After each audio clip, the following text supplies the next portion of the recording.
Hi, good evening. My name is Jay Rothman, and I am here with a special guest this evening on Real Men, Real Talk Raw. Welcome to those of you that have joined us or join us. I'm going to wait just a few minutes, give you some time to get on, and those that may be catching on. So while we're doing that, while we are in this conversation tonight, I'd invite you to leave some comments, hit like, hit love, ask some questions, and we will do our best to try to acknowledge your questions and comments. Debbie Garcia, thank you for joining us on Spirituality Gone Wild. We're using the Spirituality Gone Wild platform to introduce this new show. And it is about, the idea of the show is to give men an opportunity to come on and share their stories, share their whys, why they are right where they're at. We're going to hit topics ranging from relationships, successful relationships, failed relationships. We're going to talk about men who are struggling in their careers or have changed careers. We will also have guests on that may be having gone through or going through some significant health challenges and how they are navigating through those periods or how they came out on the other side. We'll also have discussions about intimacy, healthy intimacy, unhealthy intimacy, sex, all the topics that a lot of men want to talk about, but don't really feel safe to do it, especially in a public social media environment such as Facebook Live. But I was encouraged to put a show on like this by a few people in my life, and I really thought it was a great opportunity to bring the man's voice out into the public and share our experiences and the hopes that we have that we've either learned or what we're working on so that we can become the best versions of ourselves. And so I would like to thank John Thaddeus Fiore for joining us this evening. Mary Kelly, thank you for joining us. Hi there. And I want to introduce my first guest. This is the first show. This is the pilot show of Real Men, Real Talk Raw. Paul Sterling was gracious enough to accept my invitation to be our first guest. And I'm going to share a little bit about Paul. Paul is, I'm going to give you his bio, and I'm going to invite him to fill in the blanks because I know there's way more than what I've got here. But what I do know about Paul is he is an international public speaker. He is a best-selling author and a relationship coach. He is a developer of relationship and communication tools to help couples from feeling ignored to being adored. Paul has been in the business, in a private practice for over 20 years. And I'd like to share just one more bit of information. He studied extensively with the founder of Nonviolent Communication, which I believe is Dr. Marshall Rosenberg. He is a certified neuroassociative communication by Tony Robbins. I'm sure a number of you have heard of the Tony Robbins, and he's also a master practitioner of neuro-linguistic programming and a certified Tantra educator. When he is not traveling around the world and teaching, Paul enjoys water, kayaking in Colorado, and learning how to surf in Hawaii. Wow, that was a mouthful, and you only mentioned, interesting, you mentioned Tony Robbins' name in the bio, but I know you studied under a number of different men over your lifetime. So I'm going to invite you, Paul, to say hello to the group this evening and share a little bit more about your background and your bio, and then we can just dive right into this. Yeah, let's dive in, Jay. Thank you for putting this on. Yes, I've studied, one of the turning points in my life was studying with first Robert Kiyosaki, who woke me up. He's the author of Rich Dad, Poor Dad, and he woke me up to the idea that we could actually change our destiny, that it's not, that our belief systems are something that we can discover and change, and we can change where we're headed. So that he got me excited about personal growth. And then I went and studied with Tony Robbins and ended up staffing his workshops and then ended up working for him on his sales team. And then years later, he hired me to come back in and work with his inner circle, teaching them about quality, productivity, and leadership. So I knew life had changed when Tony was doing my intro. So that was a lot of fun. And what I wanted to do, what I've become addicted to, is transformation and helping couples make it, transform their relationships. And I think mostly, Jay, because I went through one divorce, actually at this point, 4 broken engagements, and I decided I either needed to master it or become a monk. And being a monk was pretty tempting at times, but it's something that can be mastered. And it doesn't mean if you're a master that you never make mistakes. Like you and I had a conversation earlier or the other day about mountain climbers. The best trained mountain climbers in the world still can get their ass handed to them on Mount Everest or any big mountain, and most people never study relationships. So studying relationships has been a fascination of mine, and understanding what makes them work, what destroys them. And I love to talk about it. And I've gone through some incredibly painful challenges and breakups. And, I had an engagement end 3 months ago. So we'll probably talk a little bit about that tonight. And how do you be a relationship coach and have an engagement that just ended? It's kind of a little challenging. So you asked me to be raw and real. There we go. Thank you, Paul. I appreciate you sharing that out of the gate. Before we get into that, a little bit about your background. Paul is, I believe, born and raised in New York, the state of New York, a small city close to east of LA. Is that right? New York? Yeah, said like a true Californian. Yes, I was born in New York, moved from New York to Vermont to Alaska for 18 years as a commercial fisherman, to Texas, to New Mexico, to Colorado, California, to Hawaii, to Vermont again, Canada. And I've worked in Hong Kong. I've worked in Bali, Croatia.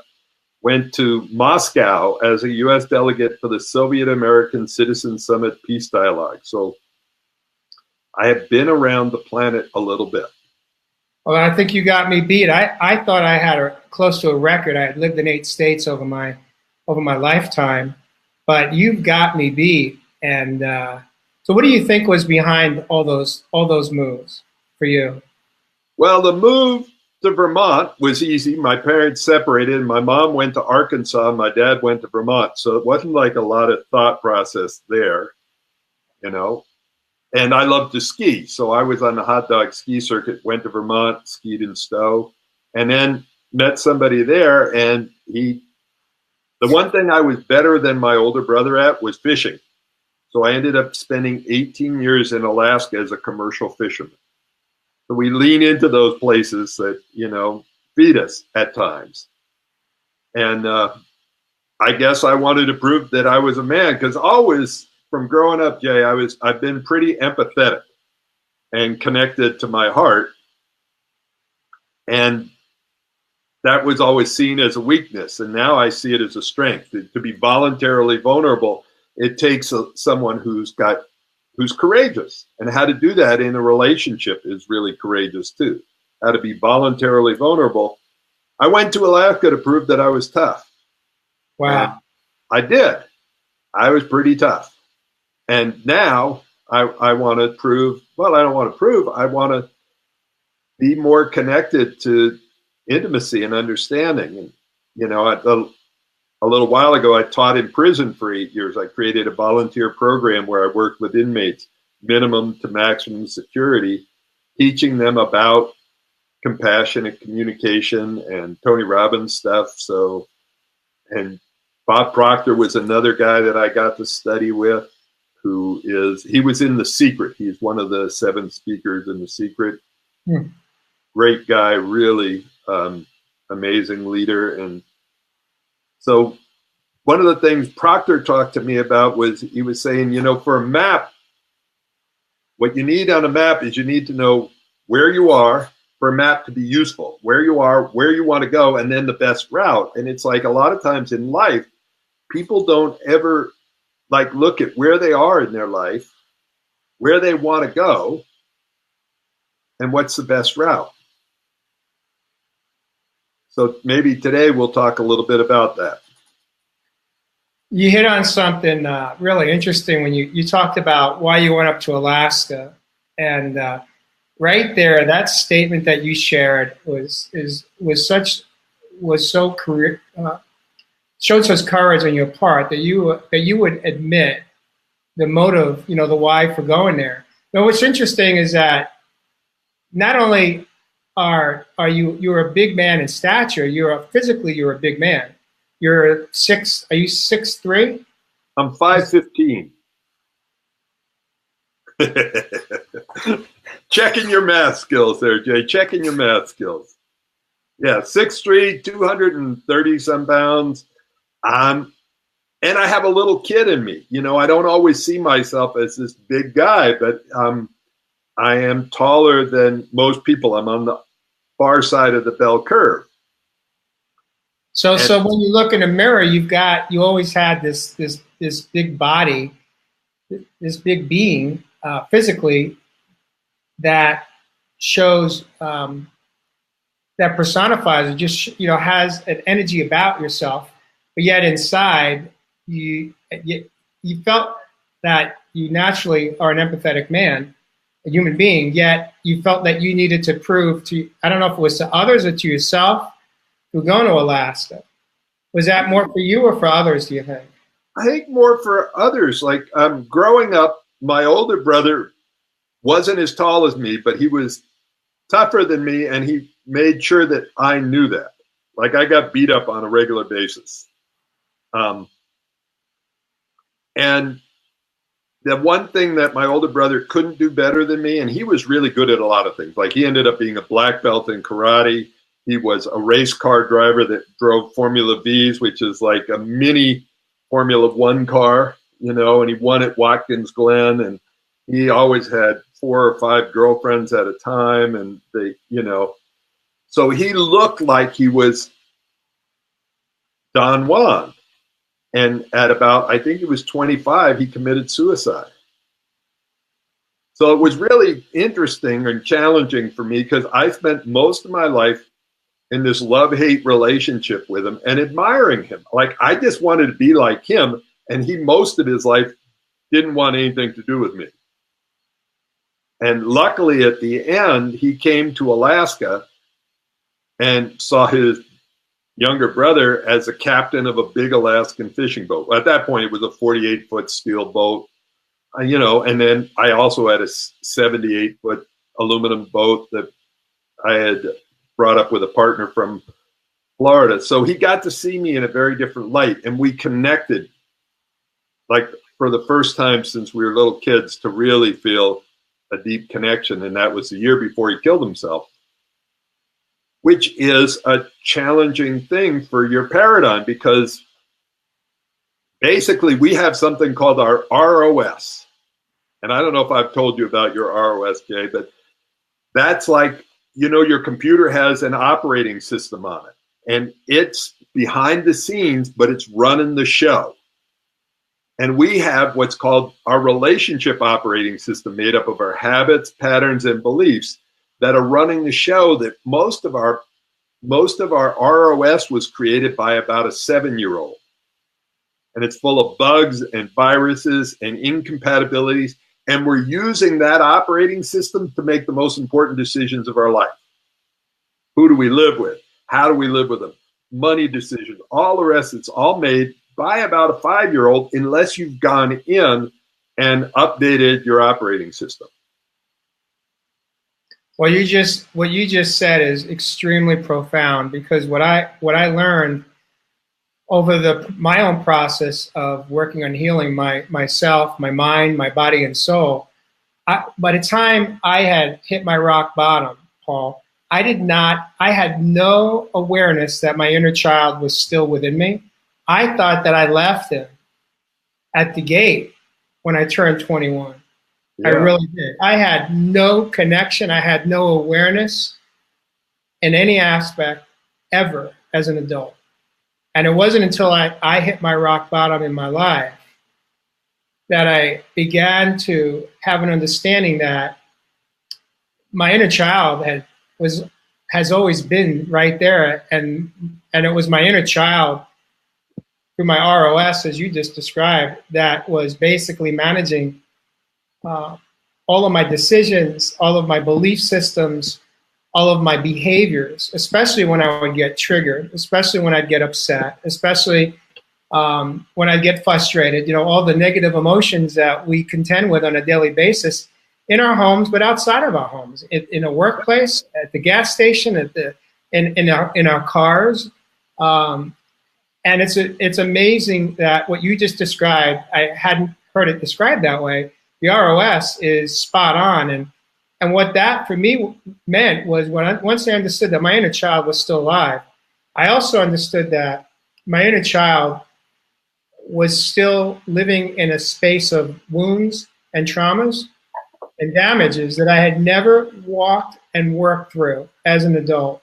And so I basically carried all of those hurts and pains and traumas into my adulthood, and it actually hurt me and my loved ones, because I was not what I'd say a healthy man. I was just a man surviving, living life the way I thought I was supposed to live life, and based on a belief system that I had established when I was a kid, because it was handed down from my parents, and theirs was handed down from their parents. And our belief systems, the majority of it comes from our heritage line, and a part of it does come from the schools that we grow up in, the playgrounds that we attend, the school playgrounds.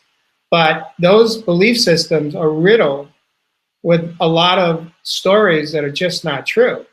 Well, the thing, Jay, and I've got a questionnaire that I send people through so they get to identify some of their belief systems, and the challenge is they have equal and opposite beliefs. Like, for a woman, she might go, men only want sex, and I want to go get a man. And, so it's like they have these, and men might have an equal and opposite thing. Like, if I'm vulnerable, she won't believe in me, and if I'm not vulnerable, then she won't listen to me. I don't know. I'm a little weak on that example right there, but they're equal and opposite belief systems that we have in a relationship. And there's three main skills that I talk about, and these are critical. It is like a writer-downer. I actually put it in the PDF you have, but the writer-downer is, number one, clearing up the past. Number two is connecting and being present. And number three is creating possibilities for the future. So it's past, present, and possibilities for the future. And the challenge is, there's this woman, Carolyn Mays, who talks about woundology. And it's how available are you in a relationship? I'm taking you on a circuitous route here, Jay, but we'll come right back. If you take a vitamin, there's something called bioavailability. That's how much of that vitamin are you going to absorb. Some vitamins are only 10% available, like you only get 10% of it, and some are 50, and some things, they talk about being amazing, 90% available.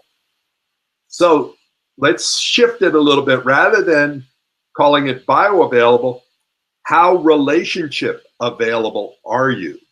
And it depends on your past wounds. If you're still stuck in your wounds, what you're doing is, and I call it paying emotional alimony to the pains of the past. That means a lot of the energy that you spend is dealing with an ex or past relationship or defending yourself. We rarely make up beliefs when we're in a good mood. We make up beliefs like, I'll never let that fucking happen again. I will never be vulnerable. I will never, we make all these commitments, but rarely do we make powerful commitments. We make commitments that build up walls and keep people away from us rather than opening our heart. That all making sense? Yeah, it totally makes sense. So here's you hit on something that it seems when it comes to women,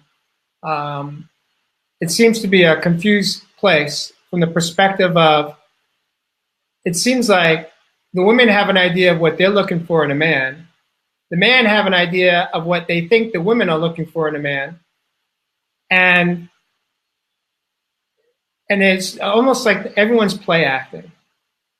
Everyone, and I'm using general terms here when I say everyone, but the men and the women are play acting, trying to be what they think the other person wants them to be. And in the end, this is what I know. This is what I believe is the most important truth if we're going to speak it tonight, is this. We all want to be loved, and we want to love. Mm-hmm. And we have not figured out, from a society perspective, in this country at least, how to do it in a successful way. Because when we look at the staggering divorce rate, it's staggering.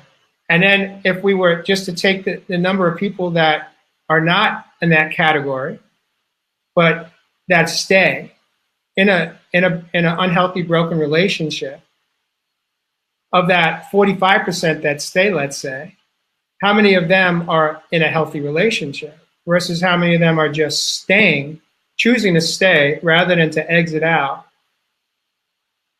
And so when we look at that, what is the true percentage of people that are in relationships that are healthy, that experience healthy intimacy, that experience vulnerability, that experience trust, respect, honesty, and happiness?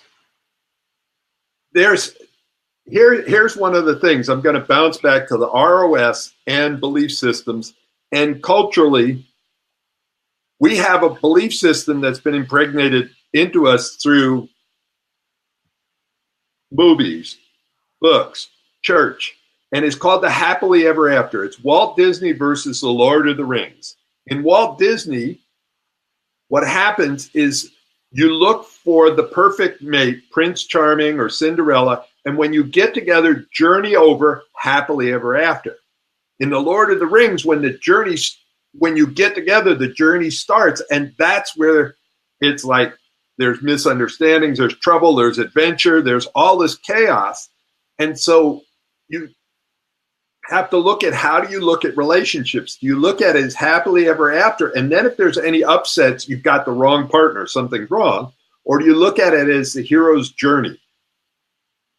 As the hero's journey, and John's talking about it in the comments there, on a spiritual level, we're looking at it, if we're looking at a human animal or human spirit. And there's a great teacher that I adore, Allison Armstrong, teaches about relationships. And she is amazing, and she's one of the best teachers teaching women about how to understand men in a way that is really powerful and respectful. And what she talks about, human animal, is when we're trying to attract a mate and we want to show our best selves. We're like trying to basically trick them in and then marry them and get them off the market. And human spirit, in human spirit, you sit down and early on in the relationship and say, you know what? Here's my foibles. Here are all of the things I'm working on. Maybe I'm a child of an alcoholic, or maybe I'm an alcoholic, or for me, I'm dyslexic. I'm grammatically impaired. I get jealous. I have, it's like you lay out your list of challenges when it comes to human spirit, because you're not trying to trick somebody into a relationship. You're going on a hero's journey and going, wow, here's my fears and doubts. What are your fears and doubts? What are your dreams and desires? And you become voluntarily vulnerable, and you make the relationship one. And I see John here saying something that I'd love to. I wish we had all of the handouts that I had prepared for this, but they might get in the way. What makes a relationship continue to grow is a state of gratitude. And when it starts going downhill is when we take each other for granted. The main reason to be in a relationship is to get your needs met. And the challenge we have, especially for the masculine, but for the feminine too, is we have need shame in this country. And people are ashamed of having a need and being vulnerable and going, God, and there's 7 core needs: certainty, variety, significance, love, connection, intimacy, growth, and contribution. And there's a lot more than that. Those are like the core ones. but it's like being able to talk about your needs in a relationship without getting shamed. It's an amazing thing. Well, you've said a lot. Yeah, I'll be quiet for now. I want to just take a moment here, Paul, just to acknowledge a few of our participants. John says gospel. Mary Kelly says, is that self-sabotaging?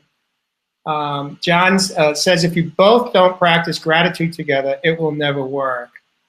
I'd like to thank Phil for joining us. I'd like to also thank Terry. Hi, Terry. Thanks for being here. Debbie, of course, thanks for being here. John says, it helps if both people in a relationship are close to being on a spiritual level that is compatible. So, not that I want to go off on a tangent, but what if they're not compatible on a political level as well? That can affect the home environment if the people, the husband and wife, see politics from a different perspective. But that's a whole nother conversation.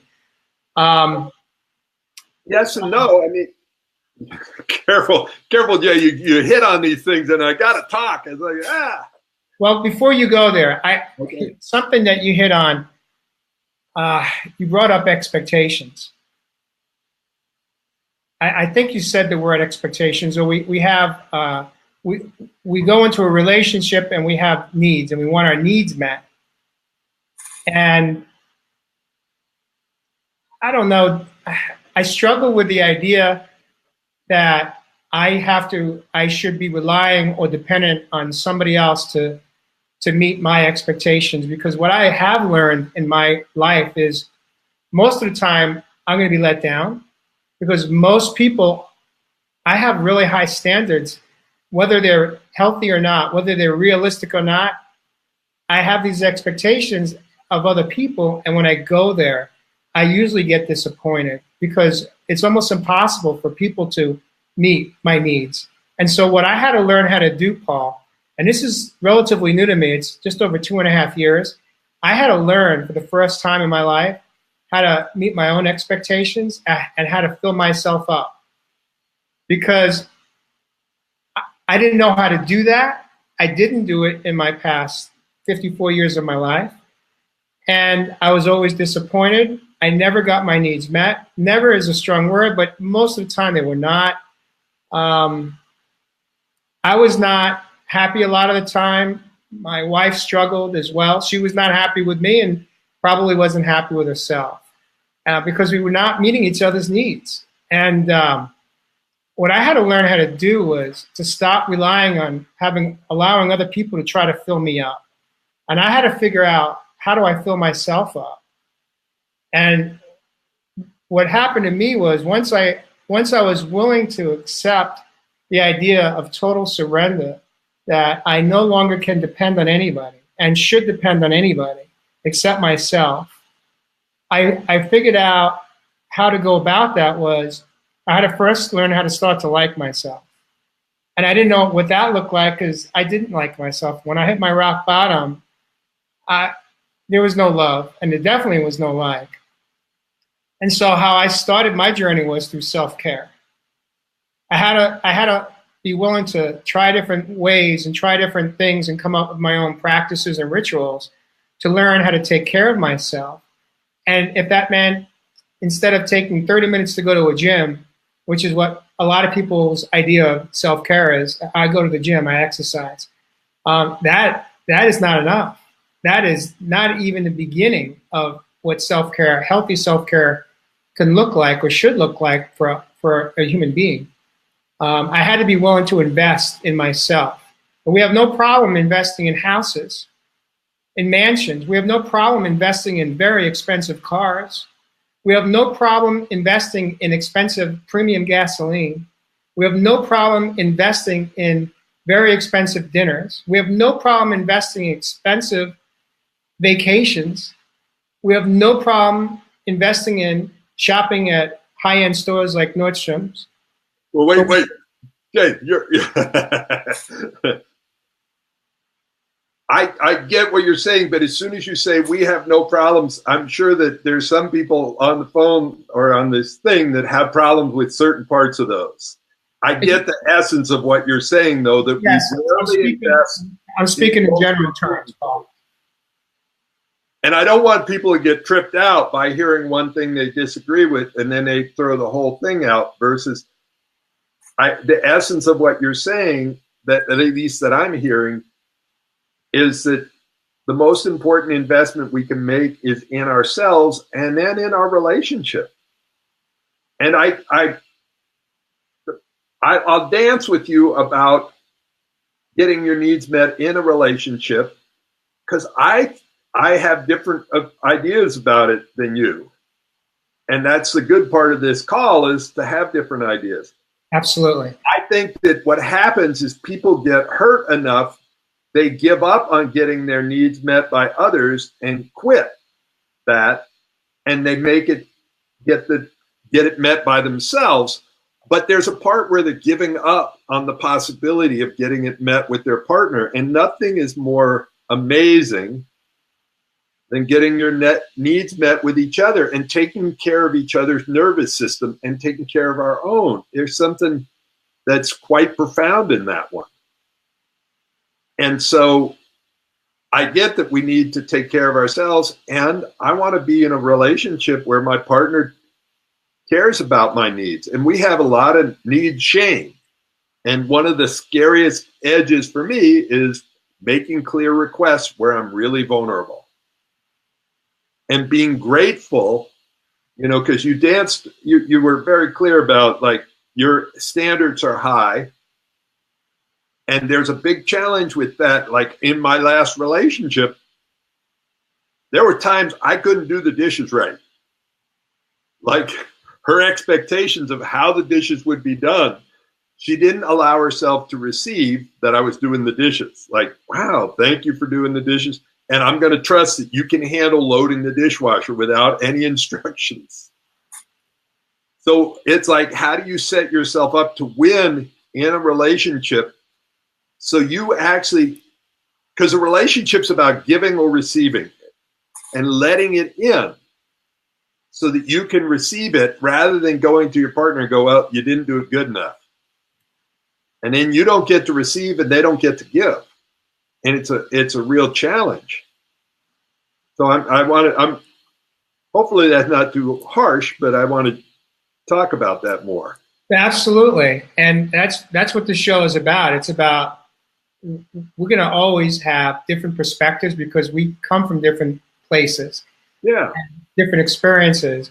And what this show is about is for us to feel safe, to agree to disagree at times, because we have our own experiences. When I thanks for sharing that dishwasher story, because I know that there are lots of people that have experienced that. And here's what comes to mind when you made that statement about the dishwasher, about how you load it up, and it wasn't in agreement with your girlfriend or fiance. I go right to, it wasn't about the dishwasher. It wasn't about the dishes. Here's something, now again, this is my perspective, Paul, but when an individual gets upset about something that someone else is doing, it's rarely about that act. It's something that has nothing to do with that act.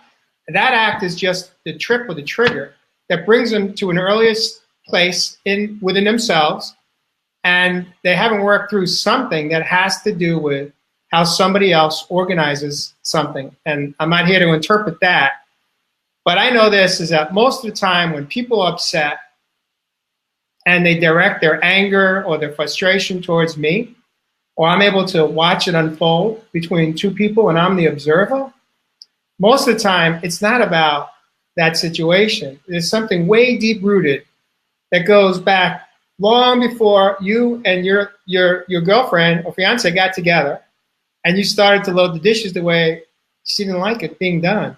To your point, why wasn't she just in absolute gratitude and appreciative of the fact that you were willing to do that was something that you took on?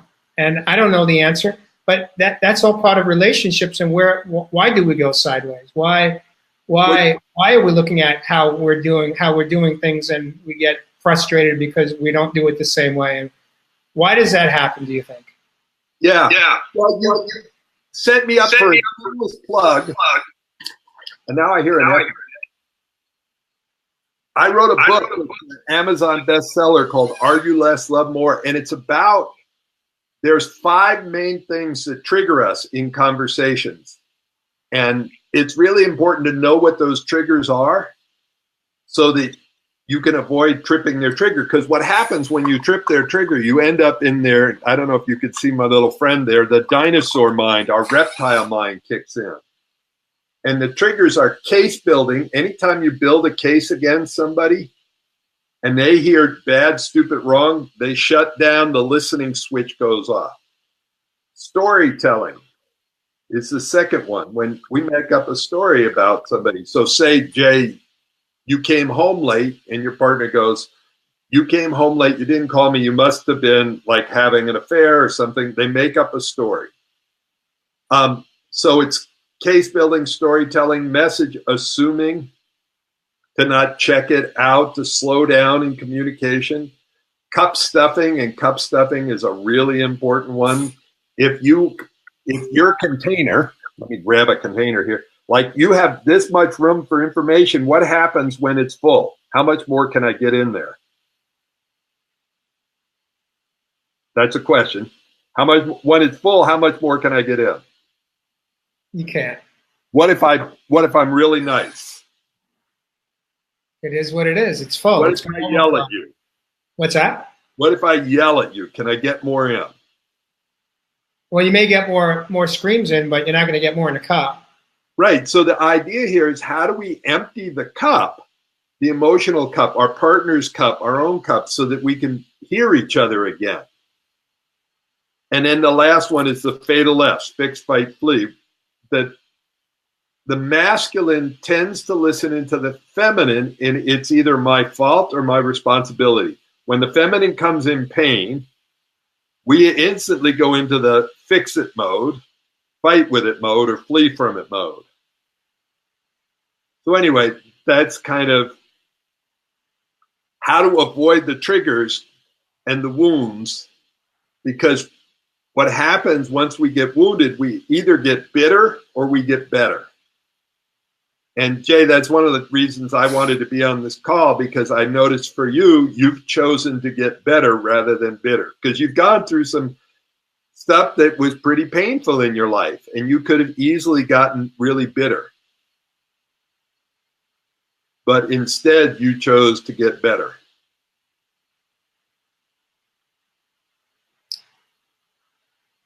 So I want to acknowledge a few comments here, Paul, just to take a moment out, just to give us both a chance to breathe a little bit.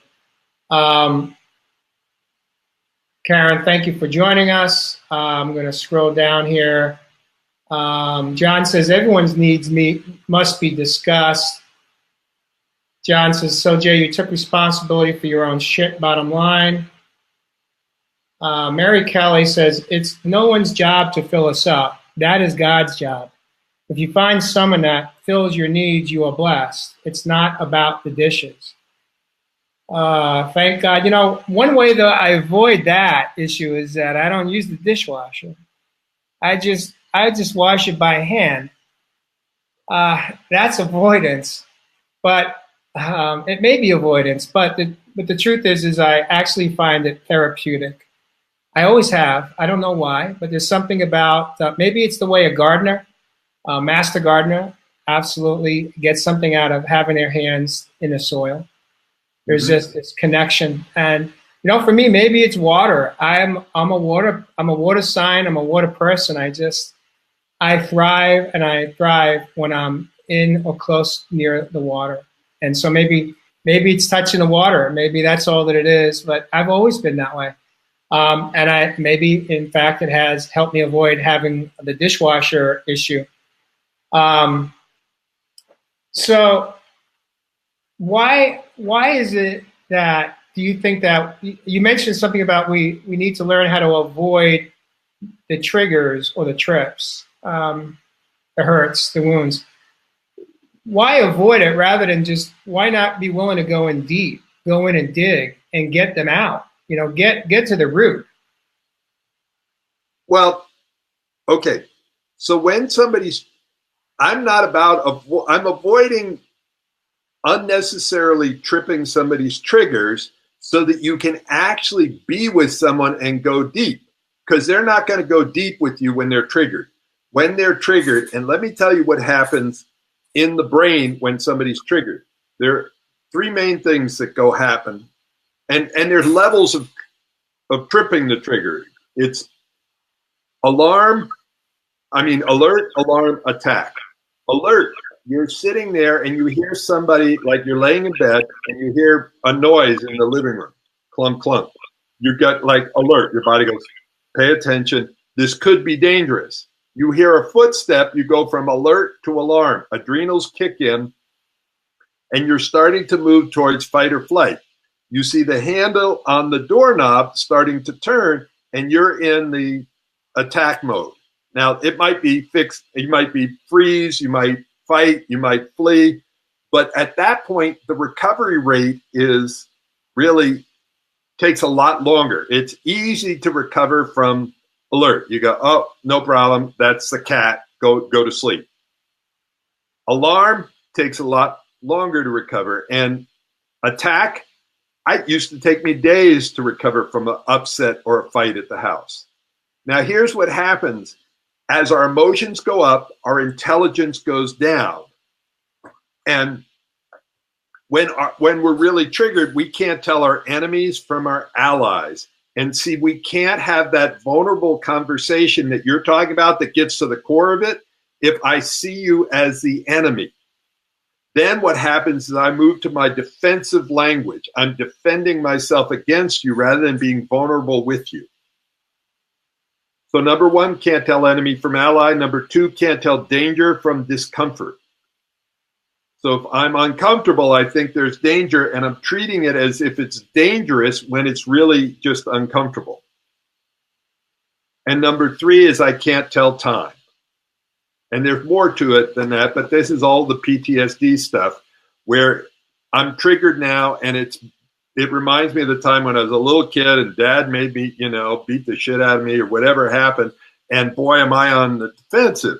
So you can't actually get to the core issue when somebody's really triggered, or if you get two people that are triggered, there's no chance. And what I'm trying to do is keep people so they're not triggered so that they can actually get to the heart of the issue, because I think we're both aligned in that. Let's get to what's really underneath it.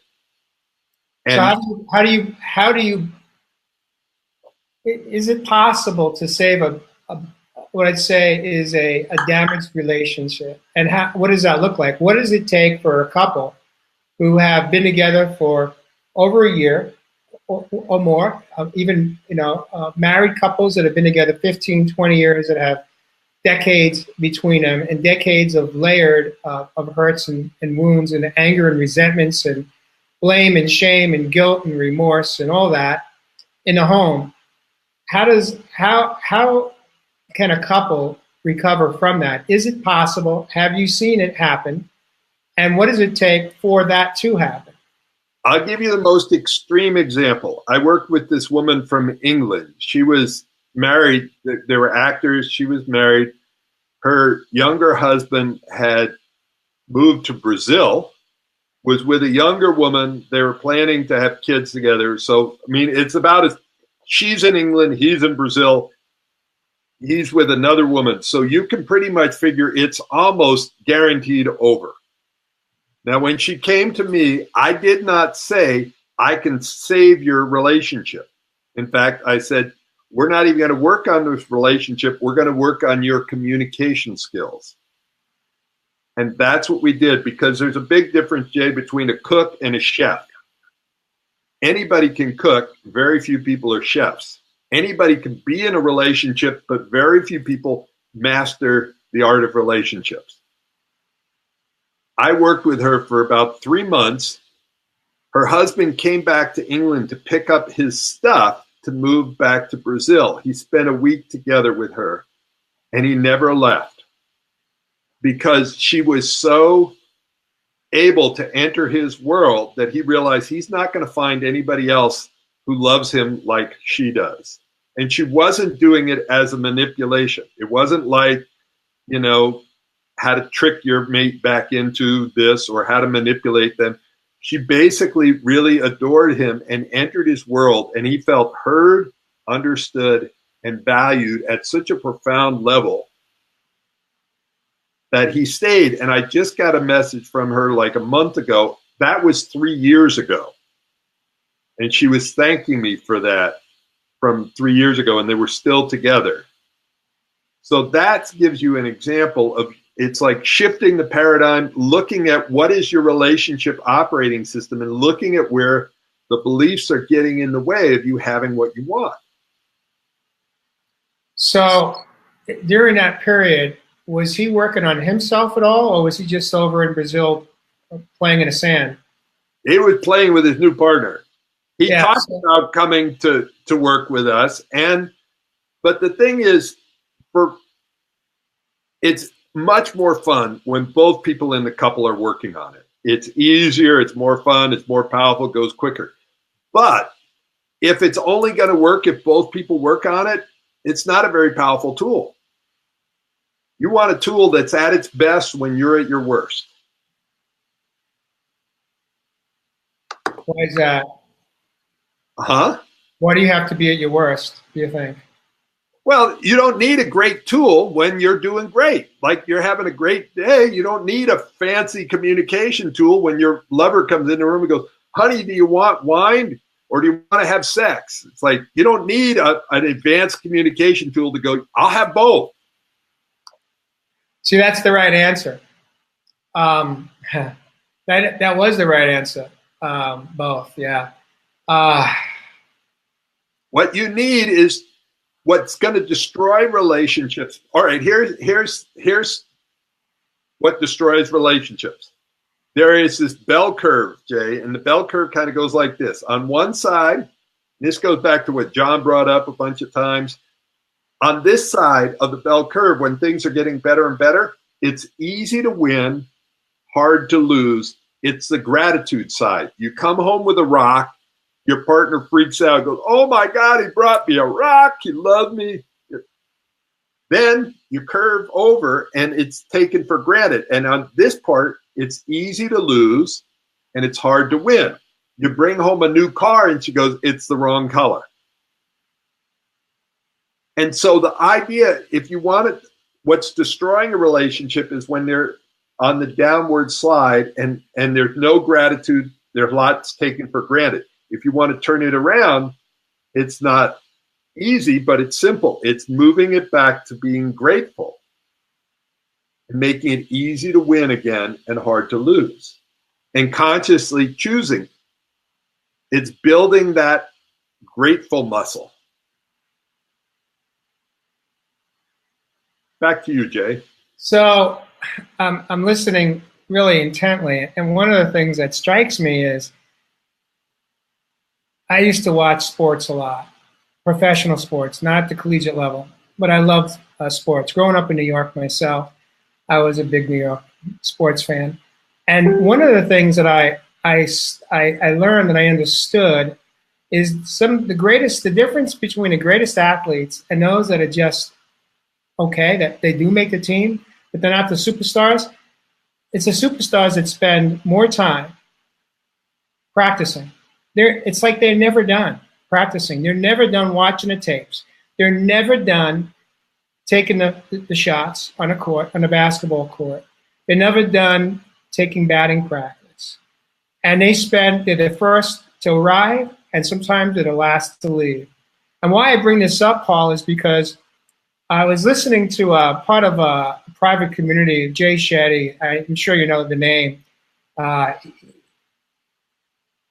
He talks about, in one of his sessions, he did his coaching sessions, that we have this idea in this country that we're done getting educated when we graduate from school. And that's the biggest lie. That's the biggest story that we have bought hook and sinker in this society. is that we think we're done. Like, okay, if we don't go to college, then we're done when we're 18. We may go to a tech school to learn a trade, or we just get out and figure out how to survive in life. And if we're lucky enough, some of us go to college and we get an education. And then we get out of college, and the majority are done at age 21. Some go on for a master's or a doctorate or whatever.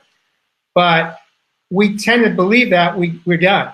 And when I say, again, I'm making a generalization here, so please forgive me for speaking so broad stroke here.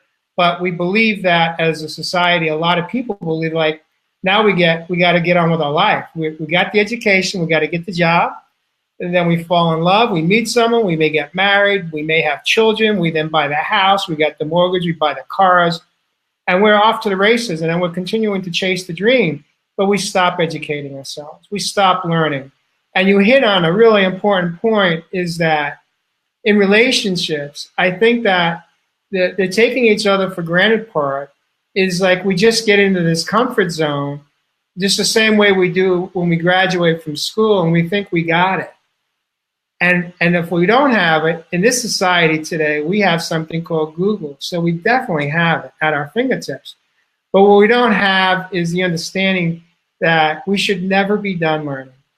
We should never be done growing as individuals. We should never be done healing our souls. We should never be done working on healing our traumas and wounds and our PTSDs from our childhood that we still carry within ourselves as our inner children. And I think that's one of the biggest challenges in relationships, is because as long as we're not continuing to have the willingness to continue to learn and face our own truths and heal ourselves, heal our souls, we're just damaged adults doing our best to be successful in relationships. Yeah. And so we're never done. We can be done, but I don't think it's good for us. John said, "You're done when you're dead." And for people, I want to just add something here, just for people who are interested in it. They can come to my website, which is www.arguelesslovemore.com. And if they want to have a breakthrough session, Jay, I will gladly give them a 1-hour breakthrough session where they get clear. Where are they now? Where do they want to go? And what's in the way? And that's a powerful thing for anybody to go through, to really get clear, because most people never invest any time and energy into their relationship. And like you said, they stop learning. And for me, when I got out of school, that's when my education began. You know, I studied with Proctor and Marshall Thurber and Robert Kiyosaki and Tony Robbins and Byron Katie, and the list goes on and on and on. I'm a high school dropout, and I'm very educated. And I taught the professors at Naropa University in Boulder, Colorado. I'm the high school dropout in front of the room, and I had the professors and staff for a weekend where, like, from early in the morning to late at night, I'm teaching them about compassionate and nonviolent communication, because I didn't confuse my schooling for my education. And it's the same in relationships, that we have to continue to learn about relationships and continue to make those distinctions for the rest of our lives. You have studied and learned under a number of people that you just mentioned. Of all of those individuals that you studied under and you mastered and you learned and you got certified and all, of those all, who would you say is the one that resonates with you the most in your own personal life, and why? Well, I'm not going to go to one, because different ones were for different times in my life. And, you know, the one, if I had to go with one, it would probably be Tony Robbins. Tony was great in a lot of areas in helping me shift my beliefs. Marshall Thurber was transformational in helping me think another way. He created a course called Money and You. He's one of the most brilliant men I've ever studied with. He studied with Deming, Dr. Deming, and Buckminster Fuller. So two very different people. Deming's the guy who taught the Japanese about quality and productivity and taught them about systems. And Buckminster Fuller was a great humanitarian and a brilliant mind. He created the geodesic dome, and he was trying to make sure that the planet survives. And so, and Bob Proctor and Byron Katie to help me understand beliefs that are getting in the way. Allison Armstrong, great about relationships. There's a plethora of teachers out there that I think are really worth investing your time and energy. And I have literally traveled around the world. Nothing, all right, here's a pet peeve of mine. Nothing pisses me off more than like somebody goes, well, I'll go study them when they come to my side of the town. It's like, my side of the town, bullshit. My side of the planet. You know, I've flown to Sweden to spend almost a month with Marshall Rosenberg before he passed away. I have traveled around the world to study with these different people. Is it worth it? Best investments I've made in my life have been in me. So, boom. You nailed it right there. Thank you for sharing that. We've just got a few minutes left here. And one of the things that didn't come up in our conversation was sex. So we could either touch on your perspective on that in relationships, or we could have you come back another time and make the hour about sex and intimacy.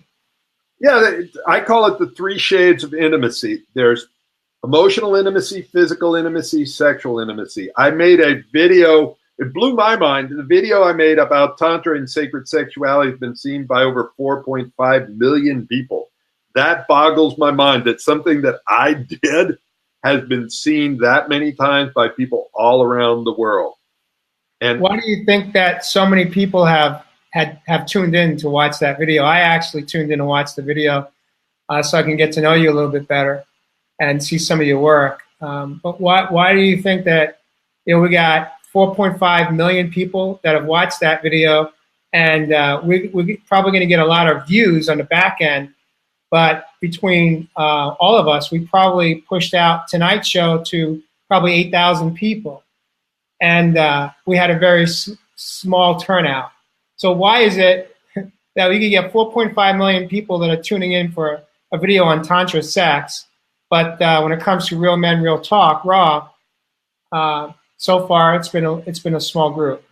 It starts small, Jay. Mine did not start with 4.5 million views. I made the video, a friend put it up, and then I forgot about it until somebody sent me a message and said, your video's done over 1 million views. I went like, my video? What? Holy.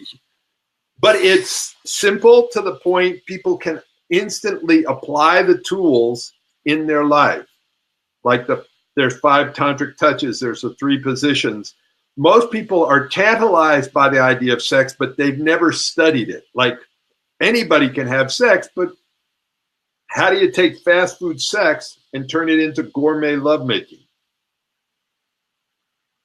That's the question. And how do you go from that may be another Friday evening that we're going to have to get together, and because I'd like to hear more about that. Yeah, and it's how do you go from no thanks to oh my God, please do that again. And I did not start out as a Don Juan in the bedroom. I started out as clumsy and awkward and uncomfortable, and spent the 20 years feeling that until I really discovered Tantra and realized that there was a whole art form we could master. But what I want to do, because I know we're just about out of time, is tell people how they can find out more about your stuff and how they can get a free 1-hour breakthrough session with me. Go ahead, Paul. Why don't you share again how people can reach you? And so, how you can reach me is go to my website, Argue Less. Let's see if I can get it up there. ArgueLessLoveMore.com. And that's the same name as the book that I made as bestseller on Amazon. And get a hold of me. You can get a hold of me at info@ArgueLessLoveMore and say, I want to get a session. I listened to Jay's call. and sessions are normally $297. So getting them for free is partly because I want to help Jay get the word out here and make a difference for people. So, Jay, how do they stay in your mailing list or whatever? Basically, people can find me through Facebook at my coaching page is Agape Mind, Body, Soul Coaching. You could also reach me through my personal page, Jay Rothman, CLC, which stands for Certified Life Coach. I work with clients, everything from grief counseling to health and wellness. Relationships is another area, life purpose, pretty much the gamut, the whole circle of life. And it's an opportunity to work on an area in your life where you stuck or you're challenged or you've hit a rock bottom and you don't have any solutions, you've run out, and you're ready to say uncle, ready to surrender and ask for help. And when we finally are willing to ask for help, miracles happen. We get well. We absolutely can get well. What I think I hear you say, if I summarize it, is Jay provides breakthroughs on demand. How to go from breakdowns to breakthroughs on demand. I love it. Spend a couple hours with Jay and figure that out.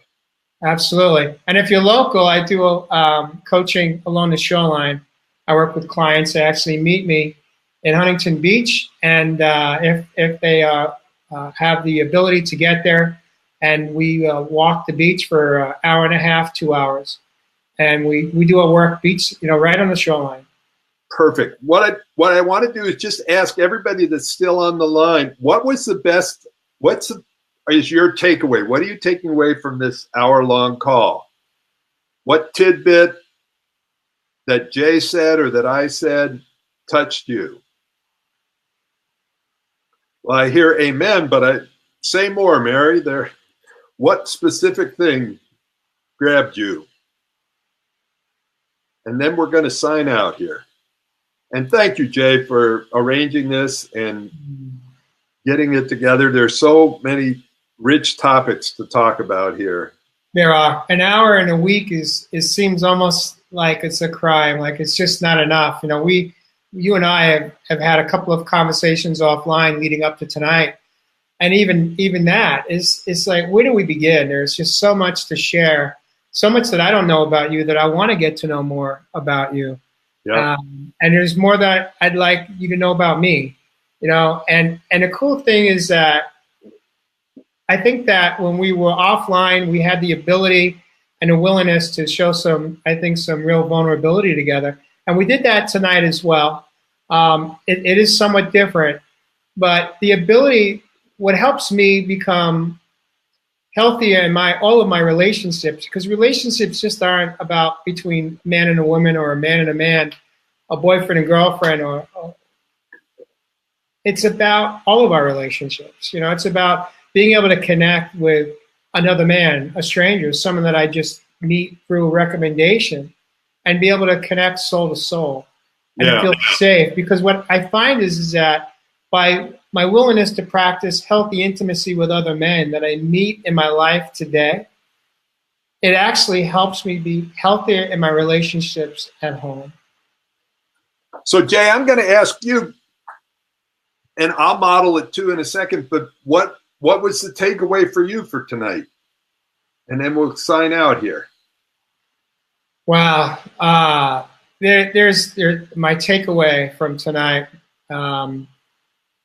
is that for a relationship to be healthy, I believe that we both in a relationship have to be willing to hold ourselves accountable and be willing to look at our behaviors and be willing to work on ourselves. And when we're both willing to do that, we have a greater chance at the relationship being successful and having healthy intimacy. If only one is doing the work and the other one is not, because they're saying, hey, you know what, I'm not the one with the problem, you're the problem, it's highly unlikely that relationship is going to recover. Yeah. because one is still pointing a finger at the other, and they're not holding themselves accountable for their part, for what they bring to the relationship. And so I love the fact that you have a lot of experience and knowledge and a lot of different tools and techniques that you bring to your clients and to yourself in your life, and that what we get to do by doing a show like this, as well as the work that we do, is we get to be of service. And there are times you get paid, as you mentioned, and I get paid by my clients as well. But we also do things where we just give it away, where we're just willing to give it away as part of being of service to others. And it's our way of showing true empathy and compassion and love. And by doing that, I don't know about you, but when I give it away, I get it back so much more than I ever thought I could. Yeah. And it's the gift. Thank you. Yeah, and I like it. I like Mary said, intimacy starts outside the bedroom. I used to say almost the exact same thing. I said it slightly different. I used to say intimacy doesn't start in the bedroom. So, Mary, we're saying the same thing, just one or two words different. But thank you, Jay. I will talk to you all soon. And thank you. Everybody Well, thanks for joining us, and thank you for guests for coming on board and being with us tonight. And we'll see you next week. Thank you, guys. Have a beautiful weekend and what's left of it. Take care. Yeah.